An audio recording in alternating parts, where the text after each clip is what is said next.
प्रिय विद्यार्थियों, हिंदी क्लासेज में आपका स्वागत है।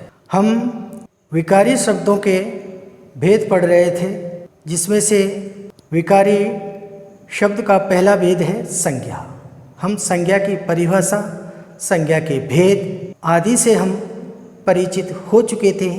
आज हम पढ़ेंगे संज्ञा का पहला भेद, व्यक्तिवाचक संज्ञा। तो यहाँ पर व्यक्तिवाचक संज्ञा की परिभाषा है, वह संज्ञा जिससे किसी निश्चित व्यक्ति, वस्तु व स्थान का बोध होता है, उसे व्यक्तिवाचक संज्ञा कहते हैं। यहाँ पर निम्न उदाहरणों द्वारा समझाया गया है। जैसे यहाँ पर लिखा है रामायण। ये रामायण एक निश्चित है। रामायण ये पुस्तक का नाम है, ये निश्चित है। हम सभी पुस्तकों की बात नहीं कर रहे हैं। पुस्तक तो बहुत सारी होती हैं, लेकिन उनमें से हमने पुस्तक का, उन सभी पुस्तकें जो होती हैं, जितनी भी पुस्तक हैं, उनमें से हमने किसी एक पुस्तक का नाम लिया है, रामायण। इसलिए यहाँ पर रामायण निश्चित है। निश्चित है, इसलिए हम कह सकते हैं कि रामायण व्यक्तिवाचक संज्ञा है। दूसरा उदाहरण है यहाँ पर कोटा। जितने भी राज्य हैं, जितने भी राजस्थान के जो शहर हैं, वो सभी, उनकी संपूर्ण जाति का बोध हो रहा है, लेकिन हमने उन जिलों में से, उन शहरों में से हमने किसी शहर का नाम लिया है, तो ये स्थान विशेष हो गया है। स्थान विशेष हो गया है, इसलिए हम कह सकते हैं कि कोटा एक निश्चित स्थान का नाम है, एक निश्चित शहर का नाम है। इसलिए हम कह सकते हैं कि कोटा व्यक्तिवाचक संज्ञा है, या व्यक्तिवाचक संज्ञा का उदाहरण है। इसी तरीके से अजमेर है। अजमेर भी यहाँ पर क्या है, निश्चित है, विशेष है, स्थान का नाम है, और निश्चित और विशेष होने की वजह से अजमेर व्यक्तिवाचक संज्ञा है। इसी तरीके से पंजाब है। हम सभी, भारत में बहुत से राज्य हैं, लेकिन हम उन सभी राज्यों की बात नहीं कर रहे हैं। हम एक निश्चित, एक विशेष राज्य पंजाब की ही बात कर रहे हैं। इसलिए ये यहाँ पर निश्चित और विशेष है।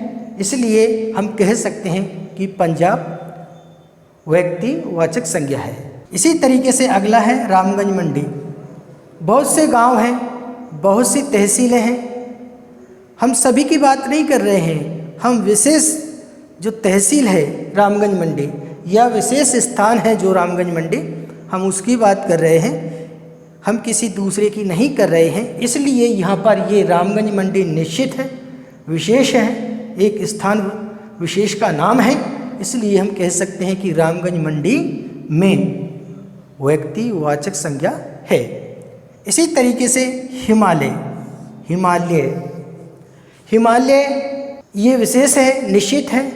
अब यदि हम पर्वत कहते हैं तो संपूर्ण जाति का बोध हो रहा है।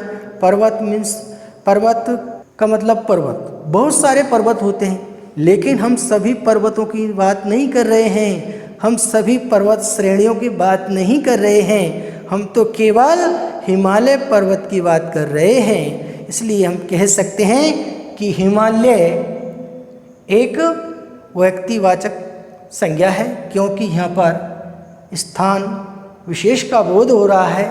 यहाँ पर निश्चित है हिमालय, इसलिए हम कह सकते हैं कि हिमालय व्यक्तिवाचक संज्ञा है। इसी तरीके से गंगा। हम नदी का मतलब नदी, बहुत सारी नदियाँ, संसार में जितनी नदियाँ हैं वो सभी नदियाँ क्या है, उनकी संपूर्ण जाति का बोध हो रहा है। लेकिन हम उन नदियों में से केवल एक नदी, गंगा और यमुना, इन दोनों की बात कर रहे हैं, तो ये एक स्थान विशेष हो गया है। या ये निश्चित और विशेष हैं, क्योंकि हम केवल गंगा और यमुना जो नदियों के नाम हैं, हम व्यक्तिगत रूप से इन दोनों नदियों की बात कर रहे हैं। इसलिए हम कह सकते हैं कि गंगा यमुना एक निश्चित और विशेष होने की वजह से गंगा यमुना ये दोनों नदियां हैं, वो व्यक्तिवाचक संज्ञा के अंतर्गत आती हैं। ऐसे और भी अन्य कई उदाहरण हम ले सकते हैं। आप तो इतना आपको ध्यान रखना है कि जहाँ पर नाम लिया जाए, अक्सर कर नाम लिया जाए, जो निश्चित हो नाम लिया जाए, वो शब्द हमेशा व्यक्तिवाचक संज्ञा होते हैं। तो यहाँ पर ये है व्यक्तिवाचक संज्ञा। तो इस तरीके से हमने व्यक्तिवाचक संज्ञा का विधिवत रूप से अध्ययन किया। आज के लिए इतना ही, शेष कल पढ़ेंगे। Thank you.